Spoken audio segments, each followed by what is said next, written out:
مثقال ذرہ پھر آ گیا یا جنت میں ہرگز داخل نہیں ہو سکے گا وہ شخص جس کے دل میں ذرے کے ہم وزن بھی تکبر ہوگا۔ انسان چاہے کتنا بھی بڑا عبادت گزار ہو، تہجد گزار ہو، قرآن خواں ہو، چاہے بہت ہی بڑا عامل ہو، لیکن اگر اس کے دل میں ذرہ برابر بھی تکبر پایا گیا تو وہ چیزیں اس کو جنت میں نہیں جانے دے گی، بلکہ اس کا ٹھکانہ جو ہے وہ جہنم ہے۔ یہ حدیث کے الفاظ ہے۔ السلام علیکم ورحمۃ اللہ وبرکاتہ۔ آج ہم بات کریں گے ایک ایسی چیز کی جو ایک بیماری سے کم نہیں ہے، تکبر، ایگو جسے ہم کہتے ہیں۔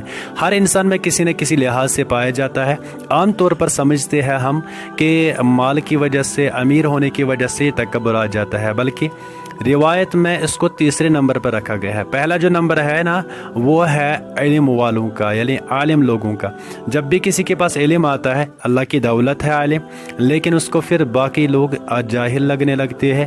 ایسا نہیں ہونا چاہیے۔ جب بھی کوئی عبادت گزار بن جاتا ہے تو اس کو سب بے عمل لگتے ہیں کہ وہ تو دیر سے اٹھتا ہے، وہ تو نماز نہیں پڑھتا ہے، پتہ نہیں اللہ کب ان کو ہدایت دے، لیکن آپ کو یہ کوئی حق نہیں بنتا کہ آپ دوسروں کے بارے میں غلط سوچ رکھیں۔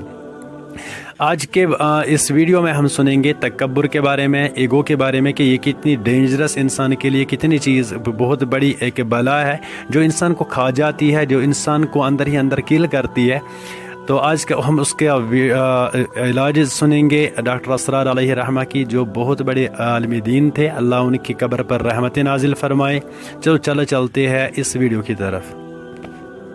ولا تصعر خدك للناس ولا تمش في الارض مرحا، اور اپنے گال پھلا کر نہ رکھو۔ یہ عام طور پہ ترجمہ کر دیا جاتا ہے کہ غرور کی کیفیت جب ہوتی ہے تو انسان جو ہے وہ کشادہ پیشانی سے لوگوں سے نہیں ملتا، سیدھا بات نہیں کرتا، بڑا ذرا سا گردن میں خم۔ سعر اصل میں کہتے ہی ہے، اونٹ کو ایک بیماری ہوتی ہے جس سے اس کی گردن ٹیڑھی ہو جاتی ہے، یہ سعر ہے۔ تو جس کو ہم اپنی زبان میں کہتے ہیں کج روخی۔ ایک آدمی آپ سے بات کرنا چاہتا ہے، آپ اس سے فیس نہیں کر رہے، اسے ذرا یوں کر کے بات کر رہے ہیں، گویا کہ براہ راست اسے ایڈریس کرنا، یہ اپنے مقام سے آپ بڑا فروغ سمجھتے ہیں کہ یہ تو نیچے ہے، میرا مقام بہت بلند ہے۔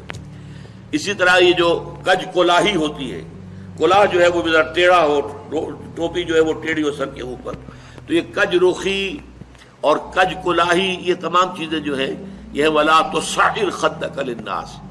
جب کسی انسان کو خیر کی توفیق مل جاتی ہے، بھلائی کی توفیق مل جاتی ہے، جب وہ فطرت کے راستے پر چل رہا ہے اور نیکی کے راستے پر چل رہا ہے، تو اب سب سے بڑا خطرہ جو اسے لاحق ہو جاتا ہے، شیطان جو ہے اس کے لیے سب سے بڑا گڑھا جو کھودتا ہے جس میں کہ وہ گرا سکتا ہے اس کو، اگر انسان جو ہے چوکس اور چوکن نہ ہو، تو وہ یہ کہ غرور پیدا ہو جائے، زوم پیدا ہو جائے اپنی نیکی پر، اپنے تقوی پر، اپنی بھلائیوں پر، اپنی عبادت گزاری پر اگر زوم پیدا ہو گیا، and you look down upon the others، دوسروں کو آپ بنظر استحقار دیکھنے لگے، تو آپ کی ساری اچیومنٹس زیرو سے ضرب کھا کر زیرو ہو جائے گی، gone with the wind، ختم۔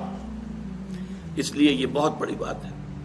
حدیث میں آیا ہے لن يدخل الجنہ من کان فی قلبہ مثقال ذرۃ من کبر، وہ مثقال ذرہ پھر آ گیا یا جنت میں ہرگز داخل نہیں ہو سکے گا وہ شخص جس کے دل میں ذرے کے ہم وزن بھی تکبر ہوگا۔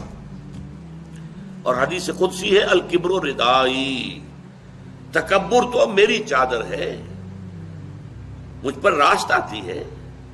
المتکبر اللہ کے ناموں میں سے ہے، هو اللہ الذی لا الہ الا هو الملک القدوس السلام المومن المہیمن العزیز الجبار المتکبر۔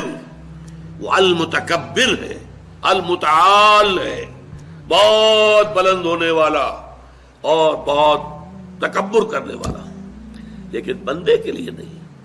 بندے کے دل میں اگر تکبر آ گیا تو اس کی ساری نیکی، سارا تقوی زائل ہو جائے گا۔ ولا تصعر خدک للناس، تواضع ہونی چاہیے۔ شیخ سعدی نے بڑی خوبصورت اس کے لیے مثال دی ہے۔ درخت ہے، آم کا درخت ہے، امرود کا درخت ہے، انار کا ہے، سنترے کا ہے، جب اس پر پھل آتا ہے تو شاخیں جھک جاتی ہیں۔ اسی طرح انسان کو اگر اللہ تعالیٰ خیر عطا کر دے، اچھے ثمرات اس کی سیرت میں، اس کے کردار میں، اس کی شخصیت میں، علم کے اعتبار سے، کردار کے اعتبار سے بھلائیاں آ جائیں، پھل آ گیا ہے تو اب اس کو جھک جانا چاہیے، تواضع ہونا چاہیے۔ اس کے بجائے اگر تکبر ہو گیا، گردن اکڑ گئی، تو معلوم ہوا کہ بس سارا اپنا کیا دھرا جو ہے وہ ضائع ہو جائے گا۔ وَلَا تُصَعِّرْ خَدَّكَ لِلنَّاسِ وَلَا تَمْشِ فِي الْأَرْضِ مَرَحًا، اور زمین میں اتراتے ہوئے نہ چلو، اکڑ کر چلنا، اترا کر چلنا۔ مرح جو ہے وہ فرح سے آگے ہے۔ فرح کہتے ہیں خوشی سے آپے میں نہ سمانا، وہ تو خوشی سے آپے سے باہر ہو گیا، یا وہ نہیں سما رہا تھا، وہ کوئی اور لفظ میرے ذہن میں نہیں آ رہا اس وقت۔ تو یہ جو اس فرح سے آگے مرح ہے، اس میں یہ ہے کہ انسان اترا کر اپنی بڑائی، اپنی خوبی کا اظہار بھی کرتا ہے۔ وَلَا تَمْشِ فِي الْأَرْضِ مَرَحًا۔ اب آپ دیکھیں گے کہ یہ مضامین جو ہیں قرآن مجید میں ان کی اہمیت کا اندازہ اس سے ہوگا، سورہ بنی اسرائیل کے 4 رکوع میں بھی آئے ہیں، وَلَا تَمْشِ فِي الْأَرْضِ مَرَحًا، زمین میں اکڑ کر مت چلو، یہ وہاں بھی آیا ہے۔ اسی طریقے سے اور دوسرے مقامات پر سورہ الفرقان کے آخری رکوع میں بھی آیا ہے، وَعِبَادُ الرَّحْمَٰنِ الَّذِينَ يَمْشُونَ عَلَى الْأَرْضِ هَوْنًا، اللہ کے نیک بندے تو وہ ہیں جو زمین پر چلتے ہیں تو آہستگی کے ساتھ چلتے ہیں، وہ زور سے قدم مار کر نہیں چلتے، گردن اکھاڑ کر نہیں چلتے، گردن اکڑا کر نہیں چلتے، اور گردن بھی اکڑی ہوئی ہو اور سر کے اوپر ایک جو ہے صافہ، اس کا ترا بھی جو ہے وہ بڑا اونچا کر لیا گیا، تو اس سے کیا ہوتا ہے؟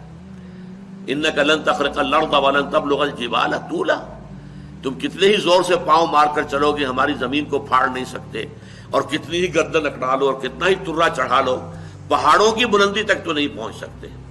تو یہ در حقیقت مضمون بہت اہم ہے، متعدد مقامات پر آیا ہے، اور سورۃ الفرقان کا جو آخری رکوع ہے وہ تو ہمارے منتخب نصاب میں ہے، اور وہ تفصیل سے ہم پڑھیں گے۔ تو وَلَا تُصَعِّرْ خَدَّكَ لِلنَّاسِ وَلَا تَمْشِ فِي الْأَرْضِ مَرَحًا إِنَّ اللَّهَ لَا يُحِبُّ كُلَّ مُخْتَالٍ فَخُورٍ، یقیناً اللہ تعالیٰ کو بالکل پسند نہیں ہے جو اکڑ کر چلنے والے ہیں اور شیخی خورے ہیں۔ مختال کا لفظ بڑا پیارا ہے، یہ خیل سے بنا ہے۔ خیل جو ہے اعلیٰ نسل کا گھوڑا، بہت اونچی جس کی پیڈگری ہو، اگر آپ اس کی چال دیکھیں گے، اس کی چال میں ایک تمکنت ہوتی ہے۔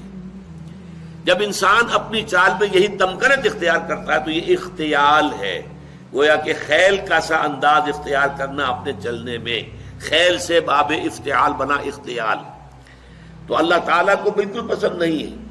کل مختال فخور، فخر کرنے والے، اپنی نیکیوں پر، اپنی دولت پر بھی فخر ہوتا ہے، لیکن اپنی نیکی پر بھی ہوتا ہے، اپنے علم پر بھی ہوتا ہے، اللہ بچائے، اپنی عبادت پر بھی ہوتا ہے، اللہ تعالیٰ اس سے اپنے حفظ و امان میں رکھے۔ ان اللہ لا يحب كل مختال فخور۔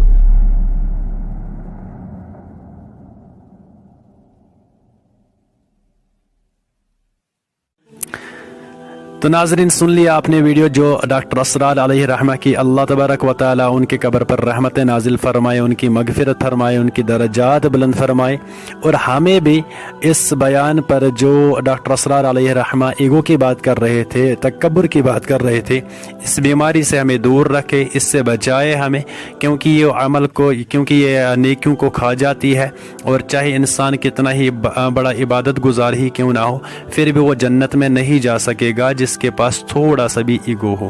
کہتے ہیں کہ جس ٹہنی پر پھل ہوتا ہے وہ جھکی ہوئی ہوتی ہے، جس ٹہنی پر پھل نہیں ہوتا وہ کھڑا ہوتی ہے۔ ہم کشمیری میں بھی اس کی مثال دیتے ہیں کہ یس موٹ خالی سے آسان تچ زیادہ ٹاسرائی آسان، لیکن ہمیں اس سے بچنے کی کوشش کرنی چاہیے، کیونکہ یہ بہت ہی ڈینجرس ایک بیماری ہے، اور اللہ تبارک و تعالی سے دعا ہے کہ آپ سب کو اپنے حفظ و امان میں رکھے، مجھے بھی اپنے حفظ و امان میں رکھے، ہمیں نفع دینے والا علم عطا فرمائے، اور ہمیں عمل کرنے کی توفیق عطا فرمائے۔ ماہ رمضان آنے والا ہے، اس کی برکتوں سے ہمیں فیضیاب فرمائے۔ اللہ تبارک و تعالی آپ کو سلامت رکھے، مجھے سلامت رکھے۔ تب تک کے لیے اللہ حافظ، جب تک ہم پھر سے کسی اور نئے ویڈیو میں آپ کے سامنے حاضر ہوں گے۔ السلام علیکم ورحمۃ اللہ وبرکاتہ۔